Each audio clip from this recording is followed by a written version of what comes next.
বিদ্যাসাগর শিখিয়ে গেলেন বর্ণ হলো ব্যঞ্জন স্বর। তোমরা তবু আঁকড়ে রইলে বর্ণভেদে কে নীচ কে পর। এই যুগেতেও উচ্চ নিচের প্রভেদ গড়ছ জাতের নামে। যে জাত খেটে অর্জিত নয়, বাঁচাচ্ছ তা প্রাণের দামে। ইষ্টদেবকে ভাবছ তুমি, করছো খুশি এই কুকর্মে।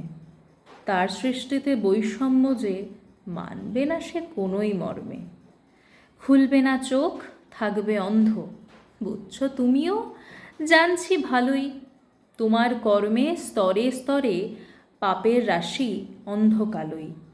যেই ঠাকুরে মতি তোমার, সেই তো কত অবতারে। জাতের ফারাক মিটিয়ে ফেলো, বলে গেল বারে বারে। তবুও মিথ্যে অহংকারে গোয়ার তুমি করছো যারা। তোমার ধর্ম তোমায় ছেড়ে চলে গেছে যেন তারা। স্বরচিত কবিতা জাতি ধর্ম বর্ণ।